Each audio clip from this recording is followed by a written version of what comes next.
अन्हा, जब आप मुसलमान नहीं हुई थी, नबी करीम सल्लल्लाहु अलैहि वसल्लम की बहन शीमा रज़ियल्लाहु अन्हा, जब उस वक्त नबी करीम सल्लल्लाहु अलैहि वसल्लम ने जंग के दौरान कुछ उन लोग के गिरोह को गिरफ्तार किया, गिरफ्तार करने के बाद गिरोह को लेकर आए, सरकार ने मदीना में उनको ठहराया, तो उनको छोड़ाने के लिए उनसे हुजूर मांगा, तुम्हारे कुंबे को। तो वहाँ सीमा के घर के पास सब लोग एक दूसरे मीटिंग जमा कर वहाँ के कुंबे वालों ने पैसे उड़ाए और पैसे का हुजूर देने की कोशिश करी, सामान की माल की है उसकी। तो सीमा ने फरमाया क्या बात है? बोले एक मोहम्मद मुस्तफा सल्लल्लाहु अलैहि वसल्लम करके बंदा है, उन्होंने हमारे इंसानों को जब्त कर लिया, पकड़ रखा है और जंग में हार चुके हैं, तो क्या चाहते हैं? तो बोले हुजूर मांगते हैं, उनका नाम क्या है? बोले मोहम्मद। बोले कहाँ के रहने वाले? बोले मक्का के। और कहाँ के? अभी कहाँ ठहरे? बोले मदीना में। तो एक काम करो, जितने पैसे सबके आपस लौटा दो, उस मोहम्मद से मैं मिलने जाऊंगी। जब वो शीमा अलैहिस्सलाम सरकार दो अलैहि वसल्लम की बारगाह में पहुंचते हैं, तो सब जैसे पहुंचे ऐसे ही आपने सदा लगाई। हजरत बिलाल खड़े थे, हजरत जुबैर खड़े थे, अबू बकर सिद्दीक खड़े थे। उन्होंने फरमाया कि तुम्हारा आकाए मौला मोहम्मद मुस्तफा सल्लल्लाहु अलैहि वसल्लम, पहला अल्फाज, तुम्हारा आकाए मौला मोहम्मद, तुम्हारा इमाम कहाँ है? बोले क्या काम है? उससे कहना कि तुम्हारी बहन आई है। अब उन सबको मालूम था कि हम बरसों से देख रहे हैं सरकार की तो कोई बहन है ही नहीं, कोई बहन है ही नहीं, बहन ही नहीं है। फिर भी फरमाया कि आप कहिए जाकर कि आपकी बहन आई है, और उस बहन का नाम शीमा है।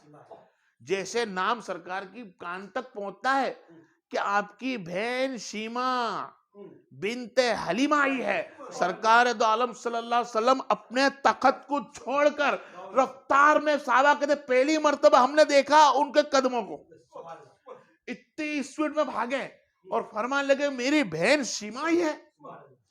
देखते अपनी बहन को खड़े होकर फरमान लगे मेरी बहन आ, उसका इस्तेकबाल करा। जो करने वाली बहन की इस्तेकबाल था वो खुद मोहम्मद मुस्तफा, दो जहां का मालिक अपनी बहन का इस्तेकबाल करता है, खड़े होकर उठा, इस्तेकबाल करा। इस्तेकबाल करने के बाद फरमाया बहन सीमा, किस बात ने तुझको मोहम्मद मुस्तफा तक लेकर आया?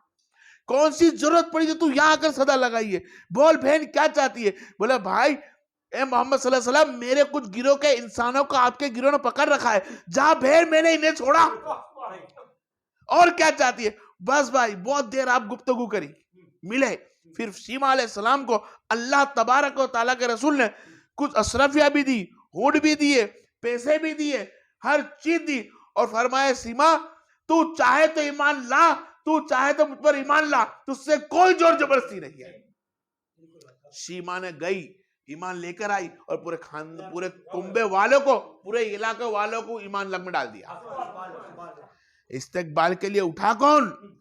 दो जहां का मालिक। बहन ईमान नहीं लाई है, और वो बहन कौन सी थी? सिर्फ एक माँ से दूध पिया था, रिजाई बहन बोलते उसको। एक माँ से दूध पीने वाले बहन का इतना बड़ा एहतराम नबी करते हैं, तो मान लो सग्गी बहन का एहतराम क्या होगा? सग्गी बहन का एहतराम क्या होगा? तो फरमाया हदीस पाक में आता है कि जब कोई बहन अपने भाई से मोहब्बत करे तो ऐसी करे अदाए अहले बैत की लेकर आए। ये तो नबी थे सल्लल्लाहु अलैहि वसल्लम, नबी है जिसने अपना किरदार बताया। नबी तो नबी होते हैं, अरे देख नबी की औलाद ने किरदार क्या बताया। अपनी बहन और भाई की मोहब्बत किसको कहते हैं? कि भाई जब दरवाजे से बाहर जाता है तो बहन उसको सलाम कहती है, और बहन कहती है कि जब तक मैं नमाज नहीं बांध लूती, जब तक मेरे भाई का मुंह नहीं देख लेती। ये अहले बैत की बहन है, अहले बैत का भाई है। कितना बड़ा दर्जा कि नमाज पढ़ने जाती है, मगरिब असर जोहर फजर ईशा, तो चेहरा देखती है अहले बैत का कि शायद ये नमाज मेरी आखिरी ना हो जाए, सजदे में दम ना निकल जाए। तो अहले बैत का चेहरा देख के जाती है। अहले बैत कौन? भाई इमाम हुसैन अलैहिस्सलाम, मां ज़ैनब अलैहिस्सलाम, ये भाई और मां। उस भाई के कानून में बताया कि भाई अपनी बहन से ज्यादा मोहब्बत करे, भाई अपनी बहन से ज्यादा मोहब्बत करे। गोया इतनी मोहब्बत करे कि अपनी मां के समान लगे। भाई अपनी बहन से इतनी मोहब्बत करे गोया के अपनी मां के समान लगे। मां नहीं है, मां जैसी लगे। क्यों? कि बहन ही है जो मां के बाद भाई के हर चीज को संवारती है। उसका कपड़ा मां के बाद औरत नहीं धोती, बहन धोती है। उसकी औरत नहीं आती, पहले पहले बहन होती है। उसका कपड़ा उसको देखना, उसका लिबास देखना, उसके चाल ढाल देखना, उसका रंग रूप देखना। अपने भाई की पूरी अदा कोई जानती है, वो एक तो मां है और एक बहन है। जो औरत भी आएगी तब आएगी, लेकिन जानती अपनी बहन है। तो बहन का हक है कि एक लिबास तुझको धोकर दिया, ये लिबास ना धोती तो तू पाक कैसे कपड़ा पहनता। तो बहन को बहुत कुछ है। सिर्फ मेरे को कानून लेके चलना है कि जिस घर के अंदर दो बहन भाई जवान हो, स्पीच नहीं करनी है, मेरे को छोटा पद आया कि बहन भाई जवान हो तो दोनों बहन भाई एक रूम के अंदर नहीं रह सकते, हराम करा रहा है। दोनों बहन भाई एक रूम में नहीं रह सकते। जिस तरह माँ बेटे नहीं रह सकते तो बहन भाई भी नहीं रह सकते, भाभी देवर भी रह नहीं सकते। आगे समझ में? क्यों? एक रूम के अंदर दो बालिकान को रहने का हुक्म नहीं है। ईमान की साकें हैं कि तुम दोनों दूरी बना रखो,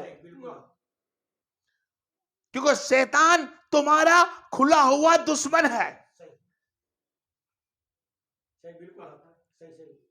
सगी बहन के साथ को भाई को बैठने का हुक्म नहीं। आई समझ में? इसी तरह बाप है, बाप है, और अगर दूसरा बाप है, बाप है पर दूसरा बाप है, बेटी किसी और की है, तो भी हुक्म नहीं उस बेटी के साथ वो बाप बैठे।